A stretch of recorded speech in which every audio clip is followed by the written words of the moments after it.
енді біз балалар топқа бөлініп болса, енді былай істейміз. Біздің өткен сабағымыз қандай сабақ еді? Не тануда мына мектептегі өмір, дұрыс айтасыңдар. Өткен сабаққа шолу ретінде сендерге 2-3 сұрақ қояйын, иә? Жауап береміз. Мектепте кімдер жұмыс жасайды, балалар? Айта қой, Алмат, бірінші қолын көтерді. Мектепте мұғалімдер жұмыс жасайды. Және? Дәрігерлер жұмыс жасайды. Дұрыс айтасың, отырамын. Балалар, мектепте оқушыларға үзіс не үшін беріледі? Ақсамал, айта қойшы. Таза ауамен тыныстау үшін.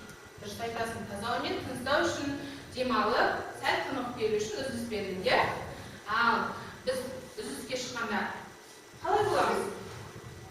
Жұбаныш айтшы, үзіске шыққанда өзімізді қалай ұстаймыз? Өзімізді сезініп, ешкімге тиіспей. Иә, ешкімге тиіспейміз. Және жүгірмей. Иә, тәртіп сақтаймыз. Бір сөзбен айтқанда тәртіп сақтаймыз, иә? Отыра қойыңдар, жарайсыңдар балалар. Ал енді біз бүгінгі жаңа сабағымызды бастаймыз. Бүгінгі жаңа сабағымыздың аты, біздің тақырыбы дұрыс тамақтана білу. Иә, балалар? Біз дұрыс тамақтану үшін не істеуіміз керек? Сол жайлы айтатын боламыз. Балалар, сабағымыздың мақсаты бүгінгі сабағымыздың мақсаты біз жас ұрпаққа дұрыс тамақтануды үйрету үшін, иә, балалар? Жас ұрпаққа дұрыс тамақтануды түсіндіру үшін және де алдымызға қараймыз. Жас ұрпаққа дұрыс тамақтануды білдіру үшін біз бүгінгі сабағымызда қажетті біздің ең басты байлығымыз ол денсаулық. Біздің келешек ұрпағымыз дені сау, салауатты өмір салтын ұстанған азаматтар, болашағымыз солай болу керек. Сол үшін біз сабағымызды бастаймыз. Ал балалар, дұрыс тамақтану үшін дұрыс тамақтану денсаулықтың кепілі. Яғни дұрыс тамақтанған адамның денсаулығы мықты, рухани бай, күш-жігері асып тасқан өте жақсы болады. Ал дұрыс тамақтанбаған адам қандай болады, балалар? Сырым айта қойшы, дұрыс тамақтанбаған адам. Дұрыс тамақтанбаған адам ол көңіл-күйі жоқ болады. Жұмысқа деген ынтасы жоқ болады. Оқуға деген ынтасы мүлдем. Жарайсың. Дұрыс тамақтанбаған адамның еш нәрсеге қауқары жетпей, өзін әлсіз сезініп, ешқандай нәрсеге күш-қуаты жетіспейді. Ал біздің жаңағыдегі ас адамның арқауы деп бекер айтылмаған, иә, балалар? Енді біздің күнделікті өмірдегі бір ғана тағам ол біздің организмімізге, біздің ағзамызға керекті барлық дәруменді бере алады ма? Иә. Ол береді, бір ғана 2-3 түрлі дәрумендерді беруі мүмкін да. Ал ол бізге керекті дәрумендердің бәрі ағзамызға қажетті минералдардың, тұздардың орындарын толықтыра алмайды, балалар. Ол үшін бізде бал жесек,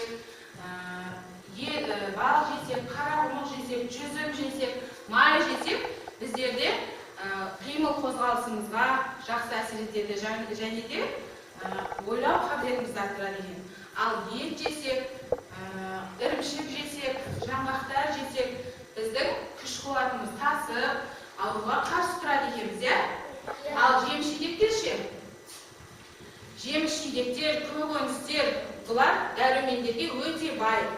Сондықтан біздер бұл жеміс-жидектерді күнделікті өмірімізде пайдалануымыз керек.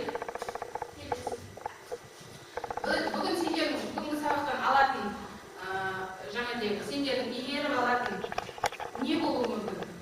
Сендер дұрыс тамақтануды білулеріңдерге және дәрумендердің қай заттардан алынатын білулеріңдерге. Солай ма? Сендер дәрумендер туралы білесіңдер ме? Жеміс-жидектер туралы, көкөністер туралы кім біледі? Дәрумендер туралы сырын білесің бе, айта қойшы? Иә. Мен сәбізді көп жеймін. Өйткені ол бойды өте жақсы өсіреді. Адамға мол күш-қуат береді. Жарайсың, отырамын. Тағы да келесі бар ма? Раян, айта қойшы. Ағада асы, ет, дәрумендер бар. Бұл дәрумендер ағзаның өсіп дамуына әсер етеді. білесіңдер. Үшінші тобымыз дәрумендер тобы. Неге демейсіңдер? Алматы айта ғой. Қырмыздағы бұрышасы дәрумендер бар. Ол дәрумендер адам өміріне өте пайдалы. Жарайсың. Ақсамал. Мен қиярды көп жеймін. Қияр В тобындағы дәрумендер көзі. Ондағы В1, В2, В3, В6 денсаулыққа пайдалы. Жарайсыңдар балалар. Өте тамаша балалар. Сендердің бүгінгі сабаққа қатысу белсенділіктеріңді мен бағалап қояйын. Я топтарыңды бағалап қояйын. Міне балалар. Ал келесі балалар, адам ағзасының ең үлкен байлығы ол денсаулық, иә? Денсаулықты нығайту үшін біз не істеуіміз керек? Денсаулықты нығайту үшін біздер дұрыс тамақтануымыз керек екен, иә? Егер дұрыс тамақтанған адамның денсаулығы, күші, асып, тасып, жұмысқа деген құлшынысы жоғары дәрежеде болса, ал дұрыс тамақтанбаған адам керісінше болады. Иә? Солай ма? Шаршағыштық басып, жаңадегі ұйықтай бергісі келеді, әжері ауырады, солай ма? Дұрыс тамақтану адам ағзасының ең басты қажеттілігі болып табылады. Және де көбінесе біз дұрыс тамақтану арқылы өзіміздің денсаулығымызды нығайтамыз. Солай ма?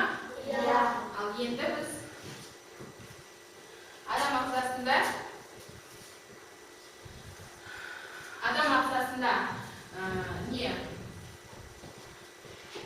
адам ағзасы көмір суға бай болса, ол не істейді? Шыдамды болады, төзімді болады. Ал адам ағзасында майлар болса ше? Күш қуатымыз көп болады. Ал ақуыздар жеткілікті болған жағдайда біздер не істейміз? Тез өсеміз, иә? Тез өсеміз. Жарайсыңдар. Ал жеміс-жидектер біздерге ағзамызға қажетті минералды тұздар мен дәрумендер өте қажет. Сондықтан біз жеміс-жидектерге тоқталамыз. Келесі жеміс-жидектер көкөністер, олар дәрумендерге өте бай. Сондықтан біз оларды көп тұтынамыз, иә балалар? Біздің ағзамызға қажетті өнімдердің құрамында қандай дәрумендер бар? Дәрумендерді біздер жаңа айтып өткендей алма деп айтты, сырым, сәбіз деп айтты, иә балалар? Сол дәрумендердің бәрі біздің ағзамызға жақсы әсер тигізеді. Керекті дәрумендер беріп отырады. А дәруменнің құрамында көзді көру қабілеті жақсы болса, С дәруменнің құрамында біздің мықтылық пайда болады. С дәрумені жетіскен жағдайда, Д дәрумені жеткілікті болған жағдайда бізге сүйектеріміз қатайып, денсаулығымыз мықты болады. Ал Е дәрумені болмаса ше? Егер Е дәрумені бізге жетіспеген жағдайда не болады балалар? Шашымыз серейді, шаршағыштық пайда болады. Е дәруменін біз киви жемісінің бір талын жесек, біздің күні бойғы ағзамызға қажетті Е дәруменімен қамтамасыз етеді екен, иә? Мына жерде қарапайым асқабақтың құрамында 7 түрлі дәрумен бар екен. Ал ол 7 түрлі дәрумен алу үшін 7 түрлі дәмдеуіштерді жаңағыдегі жеміс-жидектерді қолдануымыз керек. Ал осы бір асқабақты жейтін болсаңдар, А, С, Е, В дәрумендері бізге жеткілікті болады екен. Пайдалы және зиянды да тағамдар бар екен балалар бізде. Пайдалы тағамдар. Кім біледі пайдалы тағамдар, білесіңдер ма? Інжу айта қойшы, білесің ба? Пайдалы тағамдар алма, бал, сәбіз, жарайсың. қияр, сүт. Жарайсың, отыра ғой. Ал зиянды тағамдар ше? Зиянды тағамдар кім біледі? Аружан айта ғой. Шоколад, кола, сағыз, шипши, пирожки. Отыра ғой. Жарайсың балалар. Пайдалы тағамдардың құрамында бізде сүт өнімдері, жеміс-жидектер, және де тағы пайдалы тағамдар нелерін аламыз? көкөністерден аламыз екен, иә? Жемістерден аламыз. Иә, ал зиянды тағамдар ше? Зиянды тағамдар бізге қажет па? Жоқ, қажет емес, ол асқазанға зиян болып келеді. Сол зиянды тағамдардың орнын пайдалы тағамдармен ауыстырып көрейікші қане? Сусындардың орнына, мына газдалған сусындардың орнына не ішсек болады біз? Айран, сүт, қымыз, өзіндік табиғи өнімдерді алсақ болады, иә? Ал мына шұжықтардың орнына не алсақ болады? Еттің қандай түрлері бар?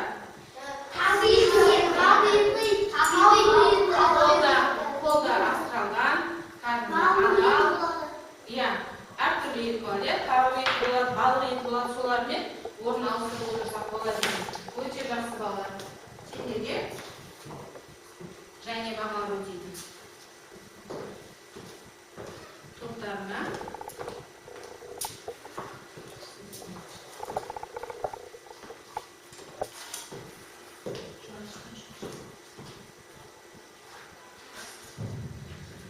балалар, енді осы жаңағы пайдалы, зиянды тағамдарды біз біліп алдық қой, иә, жаңа?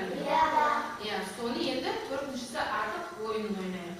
Сендерге мен суреттер таратып берейін. Осы суреттер арқылы сендер топтарында талқылаңдар. Тобымызда талқылап, қайсысы артық, қайсысы кем, қайсысы пайдалы, соны ойлаңдар. Қане кім жауап береді? Топтарында айта қойрамыздар.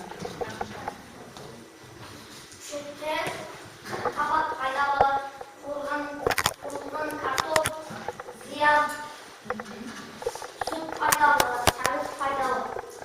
Жарайсың. Тағы айтатындар бар? Келесі, қазір мына жемістер толтырсын, соны не айтасың? Айта қойшқан, мына суреттердің ішінен қайсысы пайдалы? Алма пайдалы, тауықтың еті пайдалы, ал қытыра картоп ол пайдасыз. Бұл жерде помидор қызанақ болса пайдалы. Бұл жердегі артығы не? Қытыра картоп. Не себепті деп ойлайсың? Өйткені ол зиян. Зиян, құрамында май көп, иә? Келесі көкөністер көп айта қойыңдаршы, кім айтады?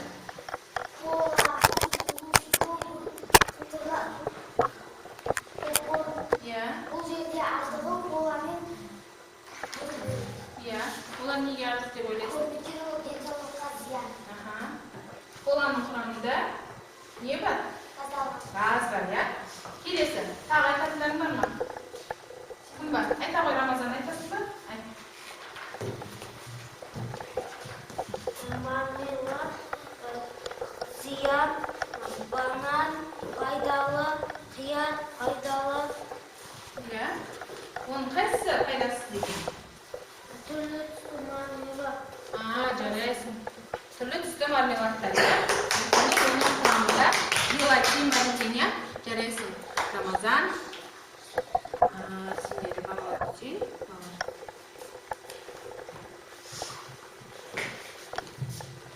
Керемет. Кім жауап берді? Сырым жауап берді, иә, балалар? Тағы. Рахымжан жауап берді. Біздің тобымыздан, көкөністер тобынан кім айтады? Алматы айта қойшы қане? Қырыққабат, қуырылған картоп, айран, сәбіз. Бұл жердегі артық тағам қуырылған картоп бұл біздің ағзамызға зиян. Оның құрамында май көп. Иә, май көп. Тағы бар ма? Тағы айтатындары топтар? Аружан айта қойшы. Алма пайдалы, тауық еті пайдалы, шемшей пайдалы, зиян, қызанақ пайдалы. Содан кейін. Болды ма? Зияндысы не екен? Не үшін зиян болды? Оның майы көп. Иә, балалар, жарайсыңдар. Өте жақсы. Дұрыс жауап бергендер үшін. Кім айтты? Алматы. Өте жақсы. Балалар, жаңа пайдалы, пайдасыз деп айтады ғой, иә? Қытырған картоптар,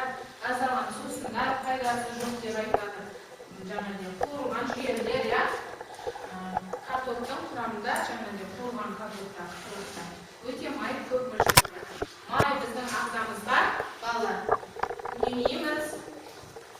Май біздің ағзамызға күш қуат береді, бірақ қажетсіз майлар болады. Біздің ішетін тағамымызда керекті де, керексіз де майлар болады екен. Ал керексіз майлар, керекті майлар бізге күш қуат беріп, ағзамызды күшейтсе, ал керексіз майлар керісінше не істейді? Олар біздің ағзамызға кері әсерін етіп, холестериннің мөлшерін көбейтіп, балалар, сөйтетін тағам бізге тамырлардың арасында тежегіш пайда болады. Сондықтан майды көп мөлшерде пайдаланбаған дұрыс. Келесі. Балалар, енді селектор саты. Селектор сатын орындаймыз. Орнымыздан тұрамыз.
Семіздік ауруына шалдығады да, е болмаса асқазан ауруына шалдығады екен, не себепті деп ойлайсыңдар?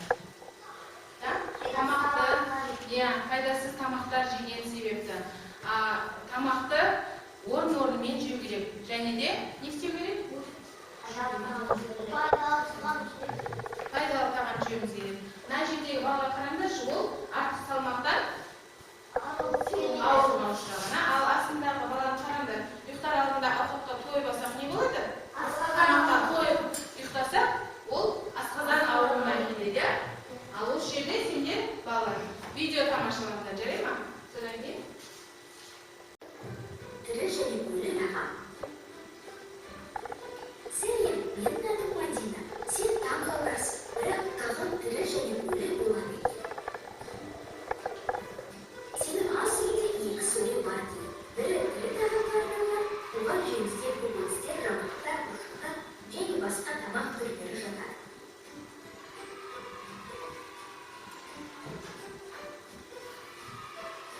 Екінші сөре өлі тағамға арналған. Бұл дегеніміз картоп чипстері, тәтті пісірмелер, кәмпиттер.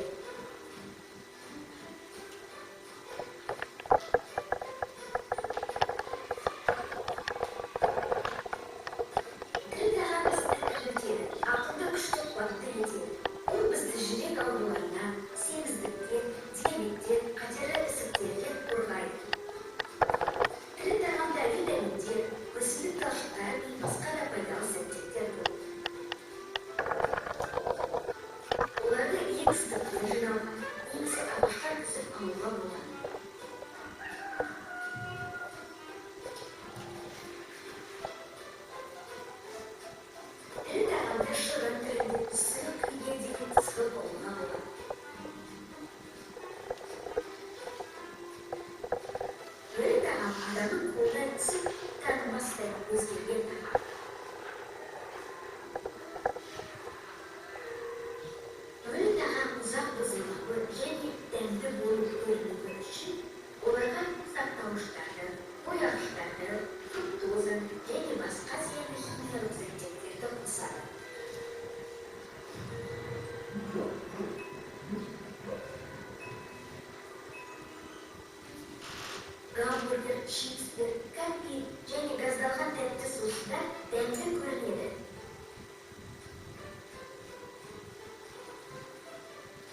болғың келсе, балғын көкөністерді, жемістерді және сүт өнімдерін көбірек жеу қажет.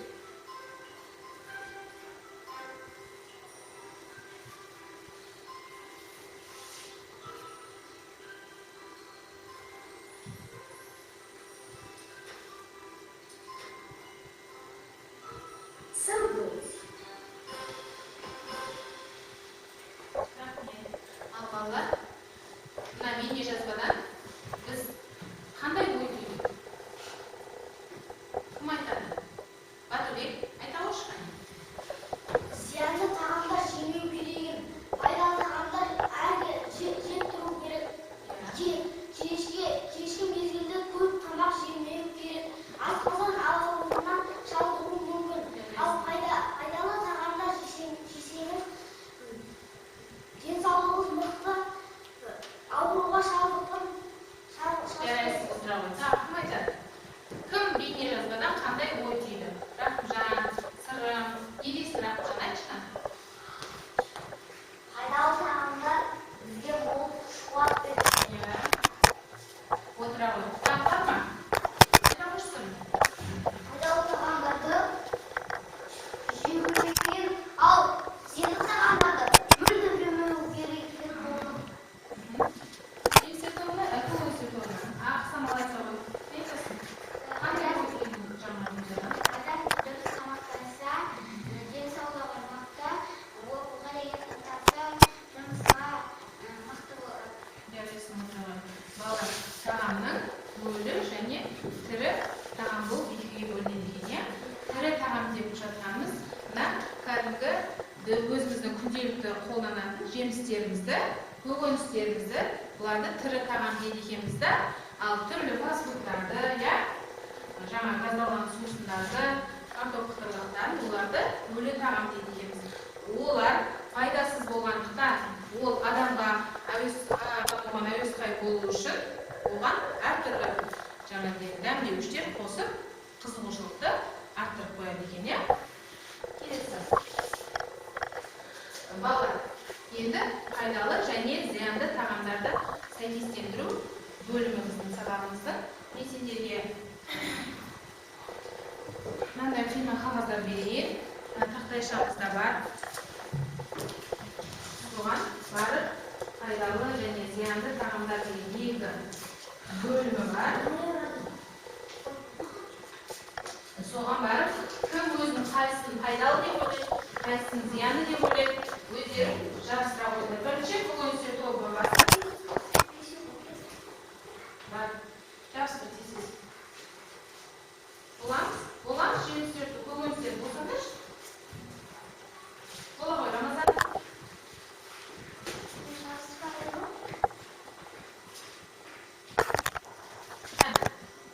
Мынау пайдалы тағамдар, мынау зиянды тағамдар. Мынау пайдалы тағам ба? Рамазан?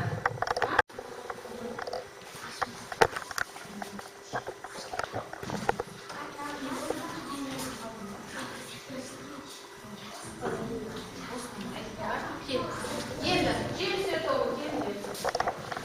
Аласыңдар ма? Аласың. Сен аға. Қайсысын пайдалы деп ойлайсың? Пайдалы тағамдарға?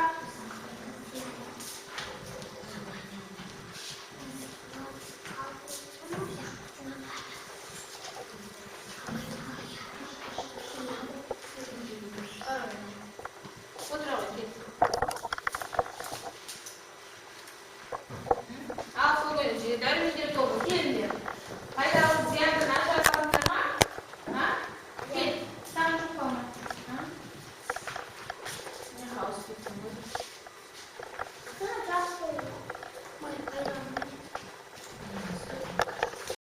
Жарайсыңдар балалар.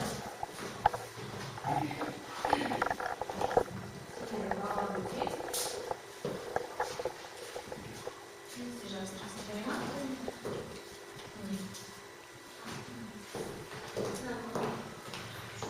Ал балалар, біздер күнделікті өмірде қазір отырамыз. Күнделікті өмірде дене бітіміміз сұлу, сымбатты, денсаулығымыз мықты болсын десек, біздер пайдалы тағамдарды қолданады екенбіз. Пайдалы тағамдардың қорын біліп алып қой, иә? Айтайықшы, қандай пайдалы тағамдардың қорын айтамыз?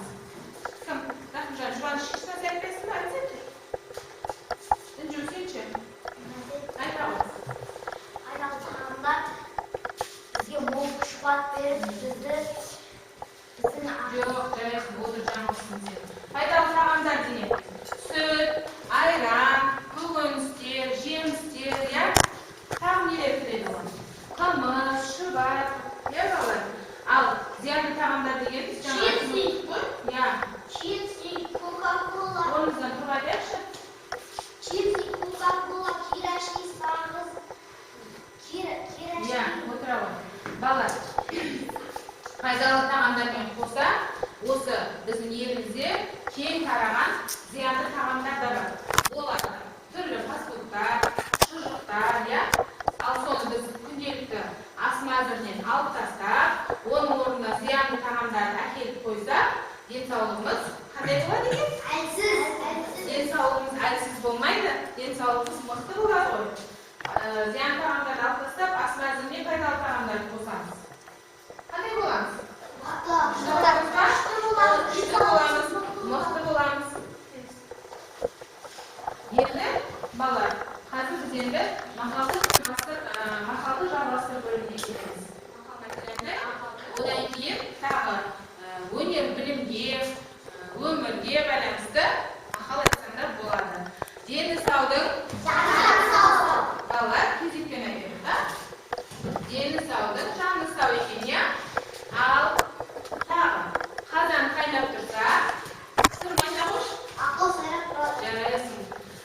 Жаманнан жарты қасық асқалар, дұрыс айтасың. Аз адамның Ақылы. ой жарайсың. Кім? Аружан. Тағы да. Өле жегенше сәл біз бірге айтамыз ба? Қол көтеріп жаманнан жирен. Оны айтып қой. Етке, сұрпан бетке. Ал айта ғой Мирас. Қандай мақал айтасың? Жарайсыңдар. Алтын күміс тас екен. Алматы айта қойшы. Өле жегенше бөле же. Тағы қайталап жатырмыз. Тағы да. Кім білесің? Айта ғой. Өнер білім бәрінде оқу менен табылған дейді. Тағы қандай мақал білеміз? Жарайсыңдар. Мен мақал айтқандарым.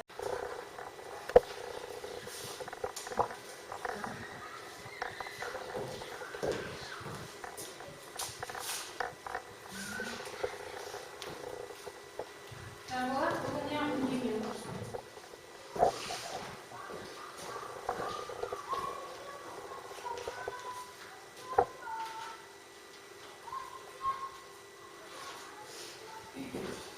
Балалар, қорытынды. Қане, маған қараңдаршы. Қорытындылай келе, тамақтану туралы сөз қозғайтын болсақ, тамақты уақытылы тамақтану, иә? Уақытылы тамақтану дегеніміз, ол тамақты мезгілімен пайдалану деген сөз. Мезгілсіз пайдаланған тамақ денсаулыққа өте зиян. Мысалы, жаңағы ұйықтар алдында жаңа айтып өттік қой. Ұйықтар алдында тамақты тойып алсақ, асқазанымыз ауырады, семіздік ауруына шалдығамыз, иә? Ал және де тамақ ішпей, шала-шолпы тамақтанып, асығыс тамақтансақ та, ол да денсаулығымызды шаршатады екен. Себебі тамақты мезгіл-мезгілмен азанда, түстен кейін кешке жеу керек та, жатар алдында міндетті түрде тойып жемеу керек, дұрыс айтасың, тойып жемеу керек. Және таңғы асты міндетті түрде ішу керек, иә? Сонымен қатар дұрыс тамақтануға бізде тазалық та жатады екен балалар. Тазалық болмаған жерде ол болмайды. Тамақ ішер алдында не істейміз біз? Қолымызды жуамыз. Және де тамақ ішіп болғасын не істейміз? Ол кезде тағы да қолымызды жуамыз. Егер біз дәрумендерді қанша жесек те қолымыз кір болса, оны жеген сайын ауыз қуысынан не түседі? Кір түседі, иә? Вирустар түседі. Сосын ол адам ағзасын ластайды. Сондықтан біз тазалықты сақтап, дұрыс тамақтанып, өмірде салауатты өмір салтын ұстануымыз қажет деген балалар.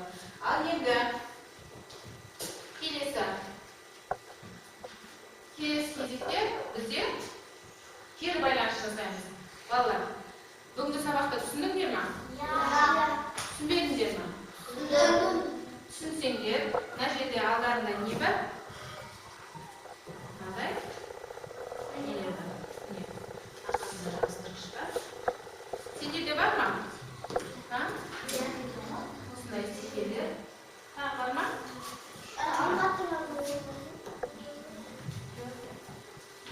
Алынды ма? Алына ма? Біреу алдыңда. Дұрыс түсінсеңдер пайдалы тағамдарға, егер түсінбедім, маған тағы көмек керек десеңдер, зиянды тағамдар ғана жерде оқыңдар балалар, иә? Жазып қойған. Соған барып жабыстырасыңдар. Келесі сабақта тағы қосымша үйретіп өтетін боламыз.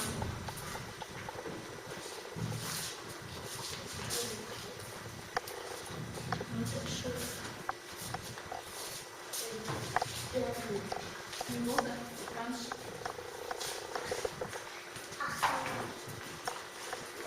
Не сен жоқ?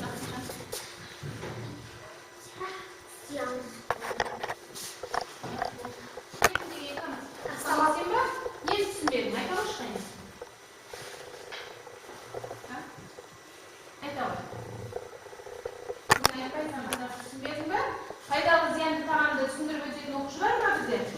Айтшы, не түсіндіреді сен? Пайдалы тағамдар. Иә, Ақсамалға көмектесейге. Айтшы пайдалы тағамдар туралы. Олар не? Жеміс-жидектер, алмалар,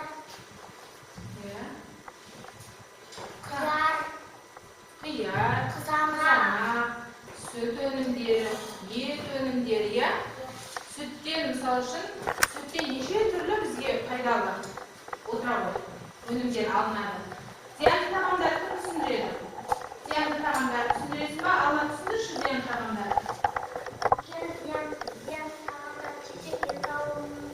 Жоқ, зиянды нелер болады, зиянды тағамдар?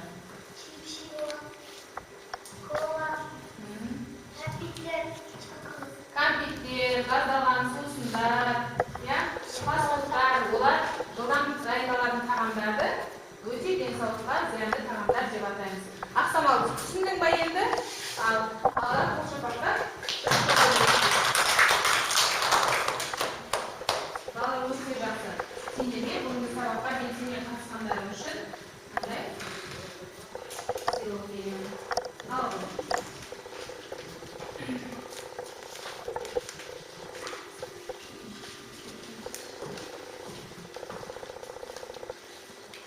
Не жазылған көріп ма балалар? Иә. Қандай Дұрыс көмек тамақтана біл. Иә, дұрыс тамақтана біл деп сендерге кеңес айтып жатыр. Балалар, бүгінгі сабақты түсінген болса, күнделігіңізді ашып, келесі күнге жазбалайық.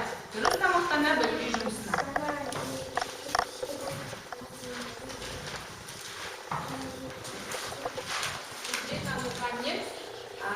Ашық сабағымыз аяқталды. Үйде осындай көкөністерді көбірек пайдаланыңдар, жарай ма? Ала ғой Рахымжан. Сен ал. Мынаны қандай дейікші? Жемістерді. Не? Алма, Бақдәулет ал, Жанболат ал, сен Батырбек ал. Міне, Аружан ала ғой. Ала ғой. Осындай көкөністерді үйде көп қолдансақ, не болады? Дәрумендеріміз Көп болады. болады деген, иә?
Thank